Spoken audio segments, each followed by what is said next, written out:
Hello everyone, I'm Sameera Ajmal. Today let's discuss class 4th PCM scholarship examination syllabus as well as model questions and answers. Okay. I think October 11 exam PCM scholarship exam Saturday. അപ്പോൾ ഇതിൻ്റെ ഇപ്പം തന്നെ നമുക്കിനി hardly 1 week left അല്ലേ എക്സാമിന്. അപ്പം ഇപ്പം തന്നെ പ്രാക്ടീസ് നൽകുകയാണ് ചെറിയ കുട്ടികളൊക്കെ ആകുമ്പോൾ. ഇപ്പോൾ തന്നെ പ്രാക്ടീസ് നേരത്തെ തന്നെ നൽകിയാലേ മാത്രമേ ഒരു പ്രതീക്ഷിച്ച വിജയം ലഭിക്കുകയുള്ളൂ. ഓക്കെ, അപ്പം നമുക്ക് നോക്കാം, സിലബസിലേക്ക് കിടക്കാം. ആദ്യത്തേത് വേർഡ്സ് ആൻഡ് സെന്റൻസ് റിലേറ്റഡ് ആണ്. വേർഡ് ബിൽഡിങ്, അതുപോലെ തന്നെ ഏതെങ്കിലും ഒരു വാക്കിൽ നിന്ന് അതിൽ നിന്ന് പുതിയ വേർഡ്സ് ഉണ്ടാക്കാൻ വേണ്ടി selecting the right word or sentence. ഇപ്പോൾ സെന്റൻസ് ജംബിൾഡ് ആയിട്ട് കൊടുത്തിട്ട് അത് കറക്റ്റ് ഓർഡറിൽ എഴുതാൻ. സിനോണിയംസ്, നമുക്കത് സെയിം മീനിങ്സ് വരുന്ന വേർഡ്സുകൾ.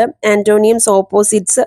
വൺ വേർഡ് ഫോർ മെനി, അതായത് സബ്സ്റ്റിറ്റ്യൂട്ട് വേർഡ്സ്, അതായത് സെന്റൻസ് എന്നിട്ട് അത് വൺ വേർഡിൽ എഴുതാൻ. Idioms and phrases, rearranging sentence, sentence completion. ഇതൊക്കെയാണ് വേർഡ് ആൻഡ് സെന്റൻസ് വരുന്നത്. മോഡൽ ക്വസ്റ്റ്യൻസ് തരാം. പിന്നെ ഗ്രാമറിൽ വരുന്നത് ടെൻസസ് ആണ്. പ്രസന്റ്, പാസ്റ്റ്, ഫ്യൂച്ചർ ടെൻസുകളെല്ലാം വരും. അതുപോലെ തന്നെ singular and plural, recognising grammatical errors. Tense ബേസ്ഡോ അല്ലെങ്കിൽ ഗ്രാമർ ബേസ്ഡ് ആയിട്ടുള്ള എന്തെങ്കിലും എറേഴ്സ് തന്നിട്ട് അത് കറക്റ്റ് ചെയ്യുക എന്നുള്ളത്. Selecting and forming appropriate questions, എങ്ങനെയാണ് ക്വസ്റ്റ്യൻസ് ഫോം ചെയ്യുന്നത്. അഡ്ജക്റ്റീവ്സ്, ആഡ്വേർബ്സ്, ഇതൊക്കെയാണ് ഗ്രാമറിൽ വരുന്നത്. അടുത്ത വേർബൽ റീസണിങ്ങിൽ വരുന്നത് puzzles, riddles, finding similar sounding words, sentence making with similar sounding words. പിന്നെ മാത്സിൽ addition, subtraction, multiplication and division എല്ലാം വരുന്നുണ്ട്. എത്ര ഡിജിറ്റ്സിൻ്റെ ആണെന്ന് പറഞ്ഞിട്ടില്ല. എല്ലാ ഡിജിറ്റ്സും 4 ഡിജിറ്റ്സ് വരെ അറിഞ്ഞിരിക്കുന്നത് നല്ലതാണ്. അടുത്തത് എല്ലാം തന്നെ സിലബസ് ബേസ്ഡ് ആയിട്ടുള്ള ക്വസ്റ്റ്യൻസ് തന്നെയാണ് വരിക. അതായത് ഇതായിരിക്കും അതിൻ്റെ തീം എന്ന് പറയുന്നത്. അടുത്ത് പ്ലേസ് വാല്യൂ, പിന്നെ money based questions, rate charts and bills, data handling, അതായത് ഒരു ഗ്രാഫോ ഡയഗ്രാം ഒക്കെ തന്നിട്ട് അതിനെ ബേസ്ഡ് ആയിട്ടുള്ള ക്വസ്റ്റ്യൻസ് ചോദിക്കും. പിന്നെ parameter and area, time, clock, calendar, days of the months, week, ഇതിനെ സംബന്ധമായ ക്വസ്റ്റ്യൻസ്. ടൈം, അതുപോലെ fractions, shapes, patterns, human body സംബന്ധമായ ക്വസ്റ്റ്യൻസ്, അനിമൽസ് ആൻഡ് പ്ലാന്റ്സ് ബന്ധപ്പെട്ട questions, food, health and hygiene സംബന്ധമായ ക്വസ്റ്റ്യൻസ്, എർത്ത്, ഭൂമി, oceans, continents, countries, major rivers, mountains, ഇങ്ങനെ type of soil അത് വായിച്ച് നോക്കിയാൽ സോഷ്യൽ സയൻസിൽ വരുന്ന, അതുപോലെ തന്നെ സയൻസിലൊക്കെ വരുന്ന questions. Preserving the earth, earth സംബന്ധമായ ചോദ്യങ്ങൾ. Natural phenomena, wind, rainbow, tides, volcano, flood, വെള്ളപ്പൊക്കം, വരൾച്ചയും, ഭൂമി കുലുക്കും, സുനാമി, ഇതിന് സംബന്ധമായ ചോദ്യങ്ങൾ. സ്പേസ് സംബന്ധമായ, ബഹിരാകാശത്തെ അതുമായി സംബന്ധിച്ച് സോളാർ സിസ്റ്റത്തെക്കുറിച്ചും ഗാലക്സിയെക്കുറിച്ചും സാറ്റലൈറ്റ്സിനെ കുറിച്ചൊക്കെയുള്ള ക്വസ്റ്റ്യൻസ്. പിന്നെ neighbouring countries and states of India, people and their life, famous people and their achievements, പ്രധാനപ്പെട്ട പേഴ്സണാലിറ്റീസ് അവരുടെ നേട്ടങ്ങളെക്കുറിച്ചും. Communication, transport, famous tourist spots, sports and games. ഇതാണ് പ്രധാന സിലബസ്. ഇനി മോഡൽ ക്വസ്റ്റ്യൻസ് നോക്കാം. Which of this is the largest city in India? Mumbai. Which of these emperors had Sushruta, the famous surgeon, as the courtier? അതായത് താഴെ പറയുന്ന രാജാക്കന്മാരിൽ ഏത് രാജാവിൻ്റെ courtier ആയിട്ടാണ് ഫേമസ് സർജൻ ആയിട്ടുള്ള സുശ്രുത ഉണ്ടായിരുന്നത്? Kanishka. Which Indian city is called Manchester of the south? Coimbatore. Which airport in India has the countries largest air terminal? Indira Gandhi international airport, Delhi. Who among this is a famous international football player? Beijing Bhutia. Which of these diseases affect liver? Jaundice. Whose invention is penicillin? Alexander Fleming. Okay, അടുത്തത് spot the stranger in the group, അതായത് ഈ odd one out എന്ന പോലെയുള്ള ക്വസ്റ്റ്യനാണ്. ഊട്ടി, മൂന്നാർ, കൊടൈക്കനാൽ, കോവളം. ഇതിൽ കോവളം ആണ് right answer, കാരണം ബാക്കിയെല്ലാം ഹിൽ സ്റ്റേഷൻസ് ആണ്. ഊട്ടി, മൂന്നാർ, കൊടൈക്കനാൽ ഹിൽ സ്റ്റേഷൻസ് ആണ്. കോവളം എന്ന് പറയുന്നത് ബീച്ചാണ്. പിന്നെ അടുത്ത് rose flower, cauliflower, sunflower, marigold. ഇതിൽ കോളിഫ്ലവർ ആണ് ആൻസർ, ബാക്കിയെല്ലാം ഫ്ലവേഴ്സ് ആണ്. കോളിഫ്ലവർ വെജിറ്റബിൾ ആണ്. Columbus, Magellan, Amundsen, Vasco da Gama. Amundsen ആണ് റൈറ്റ് ആൻസർ, ബാക്കിയെല്ലാം ഓഷ്യാനിക് എക്സ്പ്ലോറേഴ്സ് ആണ്. അമുഡ്സൺ ആർട്ടിക് എക്സ്പ്ലോറർ ആണ്. പിന്നെ ഗോൾഡ്, ഡയമണ്ട്, സിൽവർ, കോപ്പർ. അപ്പം ഇതിൽ ആൻസർ ഡയമണ്ട് ആണ്. ബാക്കിയെല്ലാം മെറ്റൽസ് ആണ്. Diamonds it's a form of carbon ആണ്. അടുത്ത രാജ്ഘട്ട്, ശാന്തി ഭവൻ, ബൃന്ദാവൻ, വിനേഷ്, ശക്തിസ്ഥായ്. ആൻസർ ബൃന്ദാവനാണ്. അടുത്തത് 1 സെൻറ്റൻസിലൊക്കെ എഴുതേണ്ട ക്വസ്റ്റ്യൻസ് ആണ്. What is a galaxy? What first aid would you give a person with burn injury? What is silent valley in Kerala famous for? How is planet different from a star? Which group of states is called 7 sisters? ഇതൊക്കെ 1 സെൻറ്റൻസിൽ എഴുതേണ്ടതാണ്. നിങ്ങളുടെ text ബുക്കിലുള്ള questions തന്നെയായിരിക്കും. അടുത്തത് pattern based ആയിട്ടുള്ള ഒരു questions ആണെന്നുണ്ട്. ഒരു pattern തന്നിട്ടുണ്ട്, BCA EFD HIG. അതിൻ്റെ ഇടയിലുള്ള പാറ്റേൺ ആണ് കണ്ടുപിടിക്കേണ്ടത്.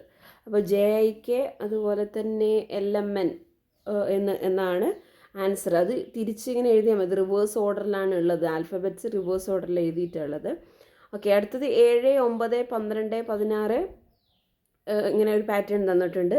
അതായത് ഇവിടെ 7നോട് 2 കൂട്ടുമ്പോഴാണ് 9 കിട്ടുന്നത്. പിന്നെ അടുത്തത് കൂട്ടുമ്പോൾ ആ 2ആണല്ലോ ഇപ്പം നമ്മൾ കൂട്ടി, അതിനോട് 1 കൂടെ കൂട്ടുക. 3 കൂട്ടുമ്പോൾ 9നോട് 3 കൂട്ടുമ്പോൾ 12, 12നോട് 4, അതിലൂടെ 1 കൂടെ കൂട്ടിയിട്ട് 12നോട് 4 കൂട്ടുമ്പോൾ 16. അങ്ങനെയാണ് ചെയ്യേണ്ടത്. ഓക്കെ, അടുത്തത് 5 കൂട്ടണം. അപ്പോൾ 21 കിട്ടും, പിന്നെ കിട്ടും 27 കിട്ടും. ഇങ്ങനെയാണ് ആൻസർ. ഓക്കെ, 21, 27 അതിൻ്റെ മിസ്സിങ് ആൻസേഴ്സ് എന്ന് പറയുന്നത്. അടുത്തത് കംപ്ലീറ്റ് ദ മാജിക് സ്ക്വയർ. പിന്നെ Ajit started his journey in his car at 8:45 AM and travelled 5 kilometers towards east. അതായത് അജിത്ത് യാത്ര തുടർന്നു അദ്ദേഹത്തിൻ്റെ കാറിലെ 8:45 5 കിലോമീറ്ററോളം സഞ്ചരിച്ചു ഈസ്റ്റിലേക്ക്. ദെൻ ടേൺഡ് റൈറ്റ്, പിന്നെ വലതുവശത്തോട്ട് തിരിഞ്ഞു. ആൻഡ് അഗെയിൻ ട്രാവൽഡ് 5 കിലോമീറ്റർ, വീണ്ടും 5 കിലോമീറ്റർ തിരിഞ്ഞു യാത്ര ചെയ്തു. Again he started his journey towards west, വീണ്ടും അദ്ദേഹത്തിൻ്റെ ജേർണി തുടർന്നു വെസ്റ്റിലോട്ട്. പിന്നെ ട്രാവൽഡ് ഡിസ്റ്റൻസ്, എന്നിട്ട് അദ്ദേഹം 10 കിലോമീറ്റർ സഞ്ചരിച്ചു. After that he turned right, പിന്നെയും അദ്ദേഹം വലതോട്ട് തിരിഞ്ഞു. And travelled distance of 5 kilometre, അങ്ങോട്ടേക്ക് 5 കിലോമീറ്റർ സഞ്ചരിച്ചു. He reached his office at 9:50 AM, അദ്ദേഹം 9:55 ആയപ്പം ഓഫീസിലെത്തി. What is the total distance he travelled, എത്ര ദൂരം അദ്ദേഹം യാത്ര ചെയ്തു? How far is from his home at present, എത്ര ദൂരമാണ് അദ്ദേഹത്തിൻ്റെ ഓഫീസും വീടും തമ്മിലുള്ളത്? What is the total time taken for his journey, അദ്ദേഹം എടുത്ത മൊത്തം സമയം എത്രയാണ്? അടുത്ത ചോദ്യം, make 4 meaning 4-letter words using the letters of the word. താഴെ ടീച്ചർ എന്നുള്ളൊരു പദം തന്നിട്ടുണ്ട്, അതിൽ നിന്ന് 4 പുതിയ വാക്കുകൾ ഉണ്ടാക്കാനാണ്. ഓക്കെ, അടുത്തത് rearrange the jumbled letters to get the names of 4 heavenly bodies. Okay, അപ്പോൾ ഇത് അടുത്തത് ഈ ജംബിൾഡ് ലെറ്റേഴ്സ് അറേഞ്ച് ചെയ്തിട്ട് ഹെവൻലി ബോഡീസിൻ്റെ പേര് എഴുതാൻ നാലാണ്. അത് 2 ഞാൻ പറയാം, യുറാനസ്, മെർക്കുറി. ബാക്കി നിങ്ങൾക്ക് ആൻസർ അറിയുകയാണെങ്കിൽ കമൻറ്റ് ചെയ്യുക. അടുത്തത് ഈ ആൻസർ പറയാത്തതിൻ്റെയൊക്കെ ആൻസർ അറിയുന്നത് കമൻറ്റ് ചെയ്യണേ. Arrange the following words in an order given in the dictionary. ഇത് ഡിക്ഷണറി ഓർഡറിൽ, ആൽഫബറ്റിക് ഓർഡറിൽ അറേഞ്ച് ചെയ്യാനാണ് പറഞ്ഞിട്ടുള്ളത്. ഓക്കെ, അടുത്തത് solve the crossword puzzle. താഴോട്ടേക്ക് down. A protein rich food, എസ്സിലാണ് തുടങ്ങുന്നത്. ഏതാണെന്ന് നോക്കുക, സോയാബീൻ ആണ്. A disease affecting thyroid gland, രണ്ടാമത്തെ റൈറ്റ് സൈഡിലേക്ക് എക്രോസ് ആണ്. ഗോയിറ്റർ എന്നാണ്. പിന്നെ disease caused by germs entering open wound, 3 tetanus ആണ്. 4 വൈറ്റമിൻ ഡി ഡെഫിഷ്യൻസി ഡിസീസ്, അതിനെന്താണ് പറയുക?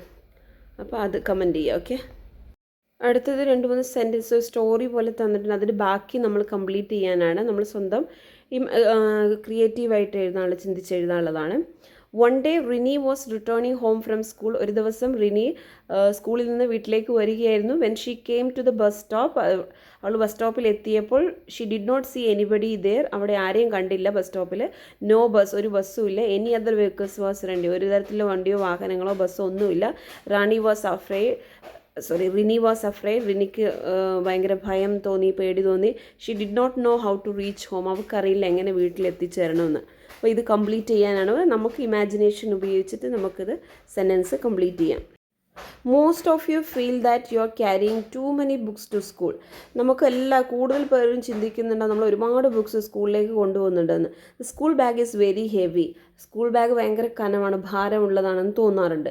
വാട്ട് ഡു യു തിങ്ക്, നിങ്ങൾക്ക് അങ്ങനെ തോന്നാറുണ്ടോ? Write your opinion about 80 words, 80 വാക്കിൽ കുറയാതെ നിങ്ങളുടെ അഭിപ്രായം ഇതിനെക്കുറിച്ച് എഴുതാനാണ്. ഇതൊക്കെ നമ്മുടെ ഇംഗ്ലീഷ് ലാംഗ്വേജ് പ്രൊഫിഷ്യൻസിയാണ് നോക്കുന്നത്. ഓക്കെ, അത് ടെസ്റ്റ് ചെയ്യാനുള്ളതാണ്. അപ്പം നമ്മൾ നല്ല ഗ്രാമർ മിസ്റ്റേക്സ് ഒന്നും ഇല്ലാതെ സെൻറ്റൻസ് എഴുതുക എന്നുള്ളതാണ് പ്രധാനം.